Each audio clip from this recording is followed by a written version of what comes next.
1, 2, 3, 4. Screen time, screen time, screen time, screen time. It's my screen time too. Screen time, screen time, screen time, screen time. Hello, and welcome to It's My Screen Time Too, the podcast where two moms review the best and worst in children's programming. From Netflix reboots and YouTube shorts to Disney classics and Pixar blockbusters. We watch, you listen. Find out what you can tolerate watching for family movie night, what to avoid altogether, and what you'll want to watch alone voluntarily. I'm Katie. And I'm Deborah. And I have two kids, Jay, he's 5, and Kenny, he's 2. And I have 3 kids. Tony is 11, and Libby and Nate are 8. And they are so adorable, aren't they? They are generally pretty stinking adorable. We like to tell a quick story about how awesome or sometimes awful our kids are because in addition to being witty and incisive pop culture consumers, we're moms too. My kids were telling me, Libby and Nate, they're in the same classroom this year, they were telling me about how at lunchtime, which is normally like the fun time of day in an elementary school, they get to watch a show now because that's like mask off time. Okay. And they're not supposed to talk during it. And so I think the teacher has been playing them a Wild Kratts TV show during it to keep their attention so they don't try to talk to one another. And this is not like awesome or adorable. It's kind of sad. Yeah, and you can bet like 3 months from now when like vaccination rates are up and everything, there'll be a whole panic about how watching television during their lunchtime is contributing to obesity rates. Oh, I know. When I was looking for screen time in the news, I saw a headline that said, watching TV is causing kids to binge eat, and I just kept scrolling past that one. Yep. Just wait. It'll happen in 3 months whether you anticipate it or not. Oh, I'm so sorry. How about you? Have your kids done anything cute lately? This is on the cuter side of not great.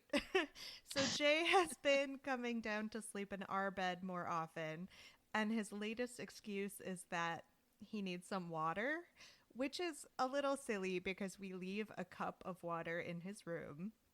And if he finishes that water, he has a bathroom. Like, he can just put more water in the cup. And he knows this. But he'll come down and be like, oh, I was out of water, no matter how many times we explain it. So he was sleeping in our room, and I go to wake him up because, you know, daylight savings, they're sleeping a little later. You really have to prod them to get out of bed to go to school. And I said, how did you sleep? And he goes, why are you asking me how I slept? Of course I slept great. It was just the funniest delivery. He was all cranky for the first half. I thought he was going to complain. And then he turns on his like game show host voice. It was very cute.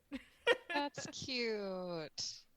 So let's talk screen time in the news. This is a Disney-themed episode. Mm-hmm. So we read an article from The Hollywood Reporter by Leslie Goldberg titled Magic Kingdom TV Universe in the Works at Disney+.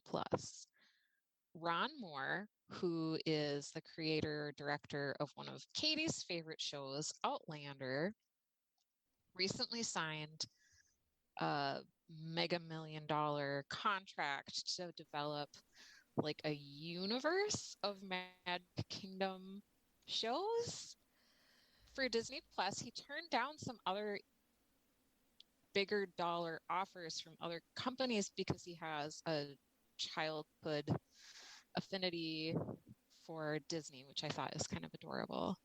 Yeah, I found this to be really interesting on several levels. First of all, I loved Battlestar Galactica. I really love Outlander. I haven't watched Rod Moore's Apple Plus series simply because we don't pay for Apple Plus, or Apple TV Plus rather. But I'm always excited for his new projects, so that on the surface is good. I'm not sure how I feel about everything having to be part of a universe now, though. Yeah, it seems like, okay, So, one of the first projects is going to be set in a world where all the themed lands and characters of the Disney parks and classic films actually exist in another reality. What does that mean? It sounds very meta. I'll watch it. I'm intrigued. Yeah, from a practical perspective, when it comes to the Disney parks, there are always wanting now in the current iteration of the Disney company, they really want to integrate their classic park rides with existing Disney IP Hmm. because a lot of the original rides are just like fun rides and they don't have anything to do with Disney characters. So this is a way to kind of bring these attractions into the Disney storytelling fold by retroactively giving them what will hopefully be very popular storylines. I was interested to see that they're starting with Frontierland and Adventureland with the Society of, gosh, what is it called? The Society of Explorers or something? Yeah, and adventurers. Um, which makes sense because that quote unquote organization is already kind of part of the lore, so it's set up. But gosh, the part of the parks that really needs this kind of storytelling is obviously Tomorrowland. Can we please get to the Tomorrowland series? I will Hmm. watch it. I want this area of the parks to be revitalized. There, that's enough of my Disney World slash Disneyland talk. I'm excited. Even though it's like crass and I know they're going to want to build this overly complicated universe, I'll still watch it. I'll watch it. It made me think a little bit of George Saunders short stories, which are often set in like a dystopia that exists in a themed adventure type park. I don't think that's the direction that this director is going to go in, though. I would love if they could introduce some darkness, though. That would be really entertaining. I mean, I look at how people have most recently embraced WandaVision, Hmm. and the little bit of darkness that that seemed to introduce and then quickly paper over in preparation for another Marvel series. So, I don't know. Cautiously optimistic given the talent involved, but I'll watch whatever Drac it turns out being for sure. So today, to keep with our Disney theme, we are talking about Disney's latest animated feature release, Raya and the Last Dragon. This just debuted on March 5th on Disney Plus for an extra premiere access fee and in theaters. So it is hot off the presses. I can't believe that we are reviewing a second Disney feature in the same year. Like, we reviewed Soul and now we're reviewing this. I've never felt so on top of things before. Right. There has been some talk in the press about Raya's box office take being disappointing in theaters, but that kind of makes me roll my eyes because we're in a pandemic. And it wasn't even released in any Cinemark theaters. I don't know about where you are, Deborah, but it feels like Cinemark has the vast majority of theaters around here. I don't think we have Cinemark. Maybe it's a north south thing. I actually have no Yeah. idea. So, anyway, Raya and the Last Dragon is Disney's latest princess movie. And it is about a girl called Raya who is helped by the last in a race of protector dragons in her quest to reunite the country of Kumandra and rid the world of the Droon, these purple, blobby, smoky monsters that turn people into statues. And much like Moana was set in a fantasy version of Polynesia and Frozen was set in a fantasy version of Norway, Raya is set in a fantasy version of Southeast Asia with stunningly rendered temples, rivers, and floating cities. It's really beautiful, which we'll get more into later, I'm sure. So it was written by Qui Gwen, whose name I hope I'm not mispronouncing, who also wrote for another favorite of ours, Peg Plus Cat, the PBS series that we reviewed a while ago. And it was also written by Adele Lim, who was one of the writers of Crazy Rich Asians. It was directed by Don Hall, who directed Big Hero 6 and Moana, and Carlos Lopez Estrada, who doesn't seem to be from the Disney family. I checked out his IMDb page, and it seems like he's done quite a few music videos, which I didn't really realize were still a thing. But apparently they are. And unsurprisingly, Disney has another all-star voice cast. We've got Kelly Marie Tran as Raya, Awkwafina as Sisu, the Last Dragon, Daniel Day Kim as Raya's father, and Gemma Chan as Namari, who is Raya's friend/nemesis throughout the movie. It's the latest in Disney's crop of princess movies, and I don't know why the princess movies have been working for me lately way better than like the Pixar movies have. So I was really excited to see it. Again, so psyched that we're able to get these from the comfort of our own homes, because we all know that after 4 years of doing this podcast, I have not been able to get my kids out to movie theaters, even in pre-pandemic times. I just don't trust them to sit through movies. So we got to strike while the iron's hot for these at-home releases, for sure. So let's talk about our general thoughts. Concept, plot. It's a princess movie, but also a really strong adventure story. Did we like it? I loved it. I really did. Yay. Raya is a great. I almost use the word spunky, but I feel like that is kind of reductive. She's really brave. She's really guarded. I feel like she's complex in a way that we don't necessarily think of Disney princesses as being. There was a part where she's like kind of going to a distant desert-like land. And some people didn't think she was going to come back alive from it. She had a very Princess Leia vibe. Like Princess Leia was a princess, but she was a hardy, tough lady too. Princess and general in the Resistance. Right. So is there a danger in asking a fantasy movie to also move representation of specific real cultures forward? We talk about this a lot when it comes to, representation of, well, really any culture. Whenever we talk about a show that's the first to represent X, it comes freighted with a lot of expectations, right? Mm-hmm.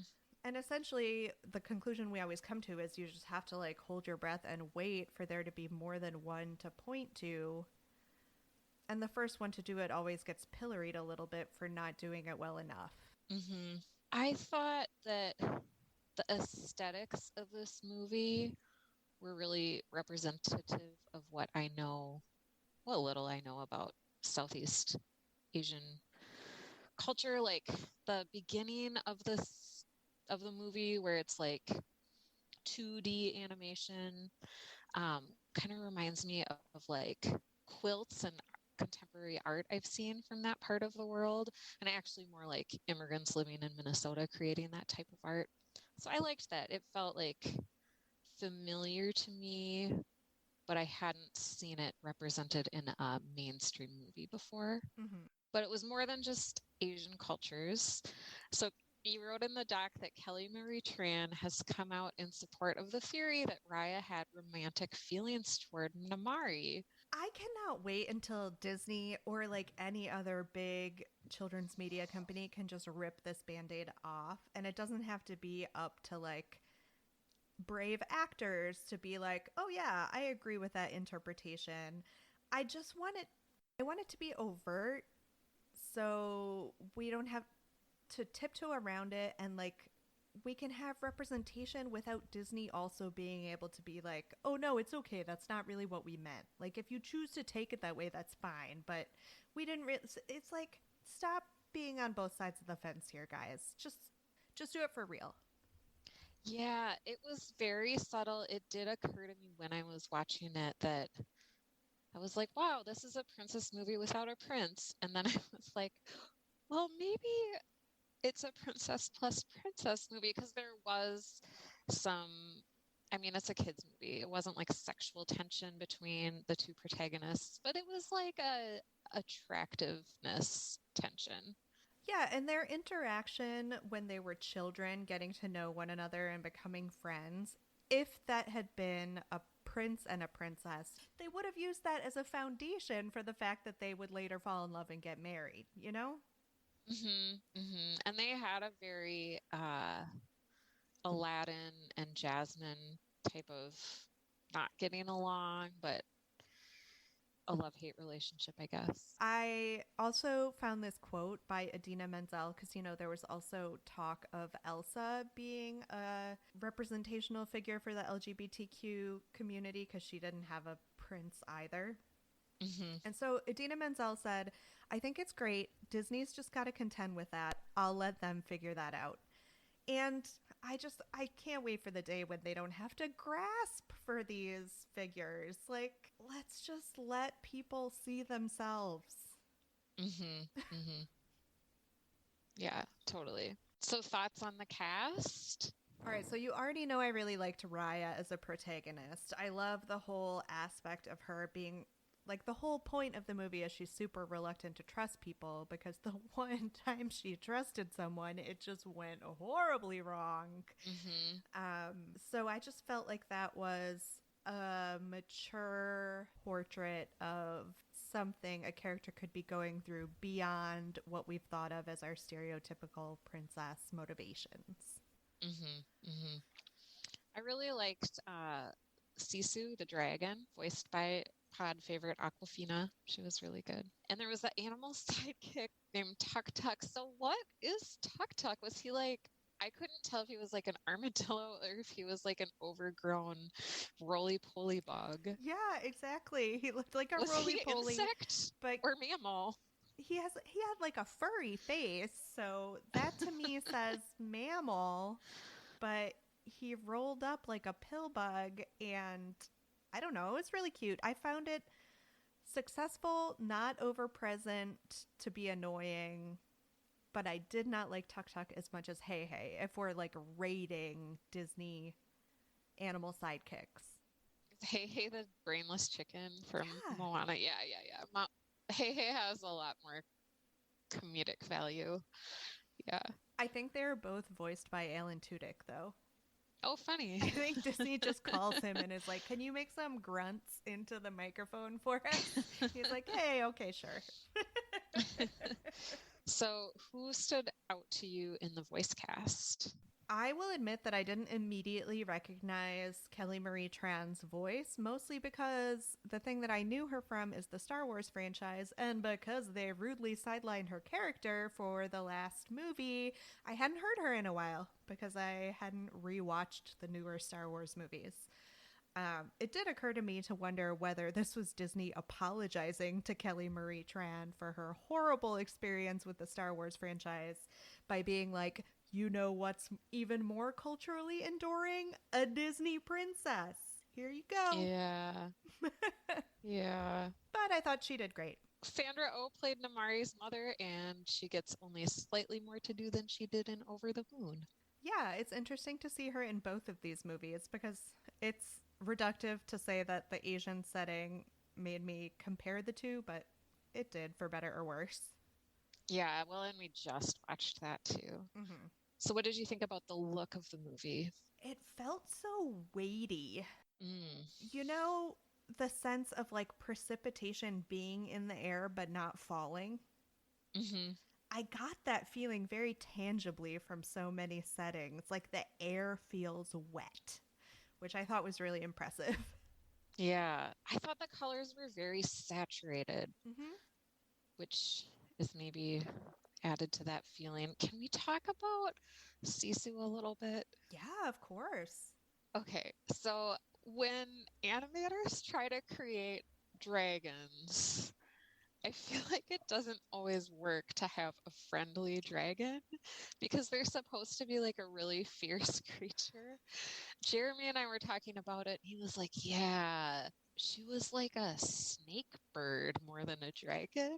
I don't know. It was like she's a good character. She's a good dragon, not at all evil. So for me, it wasn't like a totally believable rendering of a dragon. Is that an Eastern-Western cultural divide, though? Because aren't dragons more benevolent in Eastern cultures versus the, like, fearful dragons that the knights have to slay in Western cultures. That's interesting. I have no idea. I just kind of assumed that, but maybe that's exposing my own cultural ignorance. I was worried when Aquafina first appeared, or like when you first saw Sisu and you heard her voice.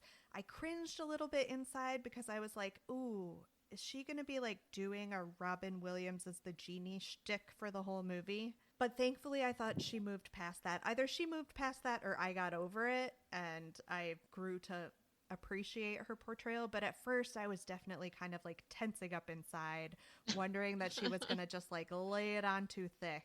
But I thought Sisu ended up feeling like a very sincere character by the end. Yeah, totally likable. Just the body was just so skinny for a dragon. Well, she had been like living alone in a cave for how many years? That's true. So thoughts on the music? After Disney's stunningly successful run of musicals with The Little Mermaid, Aladdin, Beauty and the Beast, The Lion King, they transitioned away from musicals and nothing good came of it. Why would they cut music out now when they've had such success with Tangled, Frozen, and Moana? It's weird because if you had told me before I watched this movie that there was no music, I would have been really sad and really worried. But I watched it not knowing that in advance, and I honestly didn't miss it until I thought about it afterwards. How about you? Yeah, I think it was a really good movie. I don't think it needed to be a musical, but the music is like one of the best things about Disney movies usually. I know. I think this was a really good example of a movie without music, but I hope they don't take this to mean they don't need music anymore going forward. Yeah, this movie will definitely not be as enduring in like my family's watching habits because my kids liked it a lot, but it's not like they're going to be singing songs from it until everybody's sick of it. Yeah, that's what makes it stick, is listening to the soundtrack afterwards. And that's sad because I thought it was a really fun movie. So shall we move on to our evergreen questions? Let's do it. Oh, actually, can we talk for a minute about this versus Soul? Sure, yeah. Because we did review Soul earlier in the year, and that was Pixar's big release for 2020. And, you know, Pixar is a Disney company. But as I said in our Soul review, they've kind of scratched out this place being like the really existential plot-y arm of the Disney company. And to me, this movie, Raya and the Last Dragon, was, you know, it definitely had some serious themes, but it was not as self-consciously dour or dour, or however you pronounce that word, as Soul. Yeah, I mean, it had conflict because no movie would be watchable without conflict, but it felt more like a classic hero goes on a quest journey. Maybe it just boils down to the fact that I am ultimately a child and I don't want my plots to be complicated, so I liked this more than the other. Yeah, I don't. Soul was like so existential. Yeah, this this was a more enjoyable experience. I think both are good movies, but for watching a movie for fun, I would totally pick this over Soul. Yeah, and just remembering how much my like Twitter feed blew up for like a week when Soul was released, I have heard nary a peep about Raya and the Last Dragon, which makes me a little sad. And I know there were questions of representation having to do with Soul, and that's kind of what got it a lot of press, but I think it would be sad for this movie to be overlooked because it was also beautiful. Did you mind having to pay the extra $30 for it? Not when I think about how much it used to cost to go to the theater. Yeah. No, I didn't mind it. See, it was worth it. How about you? I think so too. I'm happy to have it, happy pay for this product, which I consider to be a good product. All right, evergreen questions. Did you compare this to a grown-up movie or TV show? I could not stop thinking about The Never-Ending Story, which is not an adult film, but it is a film I enjoyed as a child very, very much that had a dragon in it. Yes. Oh my gosh, because Falcor, the luck dragon, had coloring very similar to Sisu's. How about you? All right, so not a movie, but a book that I think would actually maybe make a good movie that I read. And you'll have to forgive me because I read it when Kenny was an infant. So it was kind of in that like hazy period where Mm-hmm. things stuck as impressions and maybe not as actual facts that I remember. But this book was called The Priory of the Orange Tree.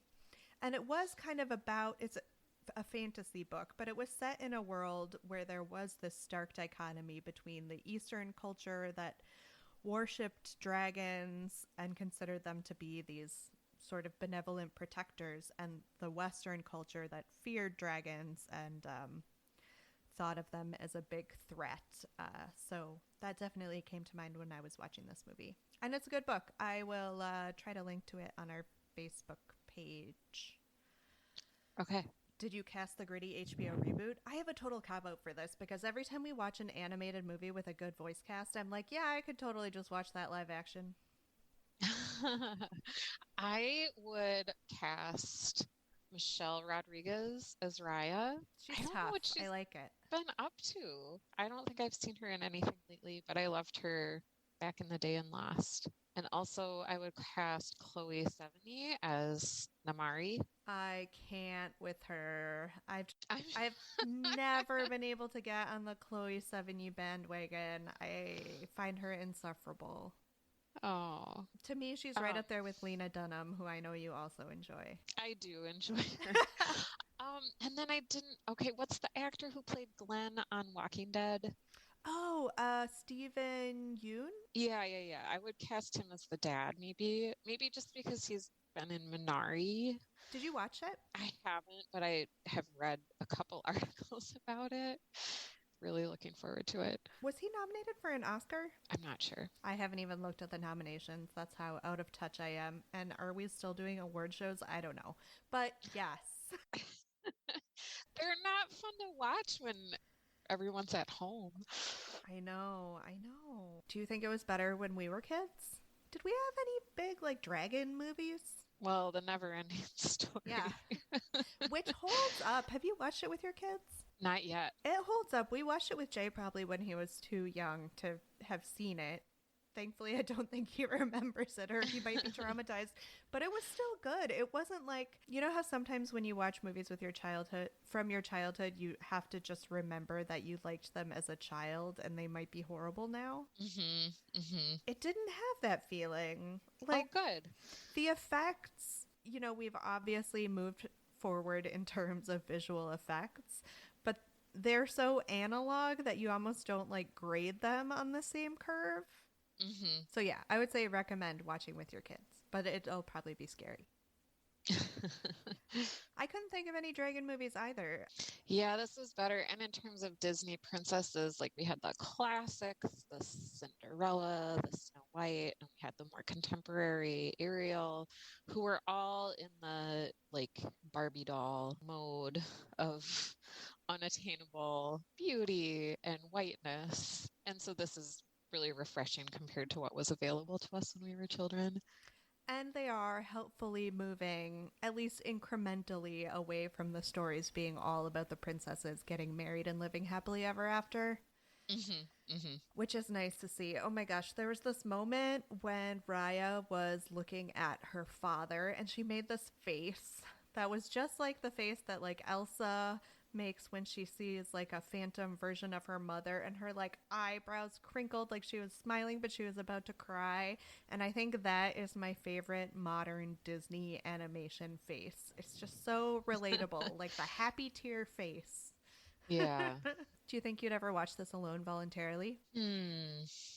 Probably not. Would you? I don't think I would. And like you were saying earlier, I think it's unfortunately going to be one of those Disney movies that I'm going to have to press on my kids just because of the lack of music. So I'm definitely looking forward to watching it again. And much like I would have to if I watched it alone, I will have to be the one making the conscious choice because I don't think either of my kids are going to think to ask for it. Yeah, I'll definitely push it for family movie night again just because I want to get my $30 worth. Oh, yeah.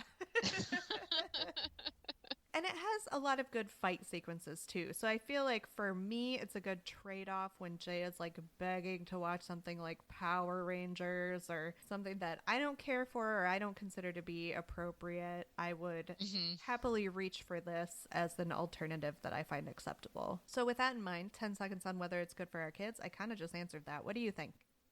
I think it's good. It was fun. Yeah, there's definitely some sad, intense, emotional moments, but there's a lot of action to balance it out, which was a lot of fun. Ratings? I'm going to give it a 4.5. Me too. Yay! Well, thank you, listeners, for listening to this episode of It's My Screen Time Too. Please rate and review us on Apple Podcasts or your podcast platform of choice. You can check out our website at myscreentime2.com. You can find us on all the social media platforms like Facebook, Instagram, Twitter, and even on Gmail at myscreentime2. Send us your show or movie suggestions, article recommendations, or general comments about the show. Our theme music was composed and performed by me and my adorable children, and our podcast is produced by Katie. Tune in next time for more real talk about the movies and TV beloved by kids and tolerated by parents. Bye. Bye.